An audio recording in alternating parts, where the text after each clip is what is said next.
Down 20 in the first half, not looking at it, and then cut it to 7. What was the key to fight back and making that game stop? Well, I challenge my guys to show up and compete like they've been competing on the road. You don't go on the road and win 2 basketball games if you're not a good team. And I knew we were a good, solid basketball team. Now, do they have more talent than us? Absolutely. But I knew we could compete better. That first 5 or 6 minutes of the game, we were deer in headlights. We were terrified for no reason. We turned the ball over. Now they got 19 turnovers. We turned it over 19 times, and they got 28 points off of that. And I told my team before the game, you cannot have a lot of turnovers. If you do, this team is really good in the open court. If you put them in half court, you're gonna have a chance to get in the game. When we got back in the game, we put them in half court and made them guard our stuff. Played the 2-3 zones, slowed them down. But when you keep turning the ball over, the team gets in the open court. That's really tough to defend. You guys are kept the fouls down in the first half, free throw attempts down, but second half a little different. What was the difference there, half to half? Well, they were attacking the rim, and we were fouling instead of being in the gap. I told my team this was going to be a off the dribble game, and you had to be in the gap of the defense. If not, they were going to put their heads down and they're going to drive.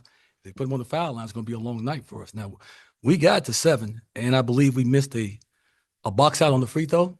Then we came back down and fouled, and they went on a little run. So we got back in the basketball game. I have a solid basketball team, and I'm proud of what these guys did. You know, this schedule was a brutal schedule. It's 6 in a row on the road. Okay, this is number 5, I do believe, and now we got to go play Illinois. But at the end of the day, hopefully this gets us prepared for conference. Now they're shorthanded, and we're also shorthanded. So but it was a good basketball game, and you can see I got a pretty solid basketball team. Up to tonight and back-to-back wins, including Tulsa 2 days ago. How did that help you tonight, or did it impact it? I know Arkansas is a good basketball team and Cal's a good coach, but I felt if we came in here, and he'll tell you what I said for the last 2 or 3 days, you don't have a high number of turnovers, you don't put up the free throw line a lot, you will be in the basketball game. I promise you guys. And we got it down to 7. But the problem is you give them a 20-point lead. Now you got to do all that energy to get back in the game. And we're shorthanded with players. We got guys that's hurt. Coach, I'm curious if you thought Theo number 3 for Arkansas. Well, he has a chance to maybe play at the next level if he can become a consistent shooter. He has an NBA body already. He's athletically enough to play at the next level. I mean, they got some high level guys on this basketball team over here. And this was a good basketball game for our team. Yeah, Mwani, right? Yes, sir. You played Arkansas for LSU. You played Cal when he was at Kentucky. Was it weird coming in there and playing Cal, coaching Arkansas? Or what was that like for you? No, I would say for me, it was just another basketball game, but it definitely felt good to be back in here in the SEC environment. So, What would you think Arkansas overall? I think they're a good team, a long, typical Coach Cal team that gets to the rim, puts pressure on the rim, on the refs to get to the free throw line, and rebounding, and just playing the transition. So they're a good team. Did you feel good about the way you guys fought back and got back in it? Yes, sir. I just think that had we not dug such a big hole for ourselves in the first half, it would have been a lot easier for us to compete and stay in the game. Yeah. Darrell, what was your take on Arkansas overall? From watching all the film of all the games that they played, I knew this was going to be an off the dribble game, and when they shoot the ball well, they can become dangerous.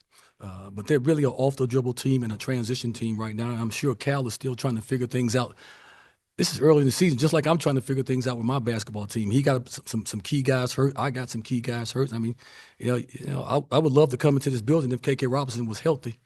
And just see what he could do against these guys. But, I came in shorthanded and no excuses. You got to play the game. Nobody feels sorry for anybody. Hell, Cal got some guys out too. He's bitching about that himself. So at the end of the day, I thought it was an entertaining basketball game. I thought these guys competed and played hard, and I challenged them to compete in the second half, and they came out and got it and cut it down to 7 and made it a very interesting basketball game. Obviously, I know you've coached here before, but obviously you had your playing career as well. Just what was it like for you to come back here and coach here again? Well, it's always, unfortunately, I always come in here. I'm never healthy. Every time I come in here, I'm usually not healthy. But it's always special to be back in Fayetteville. I grew up here, met my wife here, so this has always been a special place. The people in the state have always been unbelievably great to me ever since I've been here. They see me grow up from a young wild kid to where I am now, and it's always special to come back here. What do you think about Boogie Fland and his potential? Well, if he can shoot the ball consistently and be a consistent shooter, His upside is really tremendous. He's getting a chance to play a lot of minutes. He's also getting a chance as a young player, and this is big. He's getting a chance to play through mistakes and stay in the game. And that's when you get more confident as a basketball player, when you can play through mistakes.